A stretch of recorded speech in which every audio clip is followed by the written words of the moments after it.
जरांगे पाटील यांना समर्थन करण्यासाठी व मुंबईला जाण्यासाठी गोळी वस्ती तालीम संघाची बैठक मंडळाचे कार्यकर्ते औदुंबर बुवा जगताप यांच्या अध्यक्षतेखाली घेण्यात आली। या बैठकीत सकल मराठ्यांचे माऊली पवार, राजन भाऊ जाधव, गणेश देशमुख, मराठा सेवा संघाचे जी.के. देशमुख, सूर्यकांत पाटील मार्गदर्शन करत होते। दरवर्षीप्रमाणे शिवजयंती साजरी करत असताना जो खर्च येतो त्यातून कपात करून मुंबईला जाण्यासाठी खर्च करावा अशी सूचना मंडळाचे संस्थापक महादेव गवळी यांनी मांडली। तसेच आपल्या परिसरातील दमान नगर, अमराई, देशमुख पाटील वस्ती, शेठीनगर, बल्लाळी चाळ, न्यू लक्ष्मी चाळ, गडदर्शन चाळ इत्यादी सोसायटीमध्ये बैठक घेऊन लोकांना प्रोत्साहित करण्याच्या सूचना शामराव गांगर्डे यांनी केल्या। या प्रसंगी आपली सूचना मांडताना हेमंत पिंगळे यांनी 500 कार्यकर्त्यांचा घेऊन जाण्याचा संकल्प करावा। आमच्या मंडळासारखे जिल्ह्यातील सर्व मंडळांनी, समाज बांधवांनी मुंबईला जाण्यासाठी पुढाकार घ्यावा असं आवाहन केलं। या बैठकीस विविध पदाधिकारी, कार्यकर्ते व नागरिक उपस्थित होते। गवळी वस्ती तालीम संघाच्या वतीनं परवा आमची शिवजयंतीच्या नूतन पदाधिकाऱ्याची निवड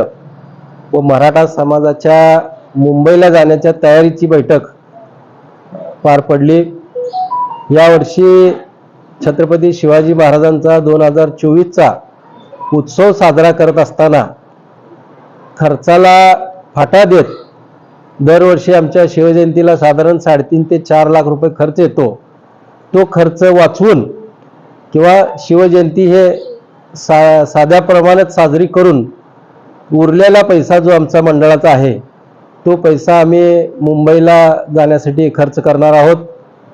आमच्या बैठकीमध्ये असं ठरलं की आमच्या गवळी वस्ती तालीम संघाच्या परिसरामध्ये दमान नगर असेल, गडदर्शन असेल, शेठीनगर, देशमुख पाटील वस्ती, अमराई, बल्लारी चाळ या परिसरातून साधारण एक 100 गाड्याचं नियोजन आमच्याकडं झालेलं आहे।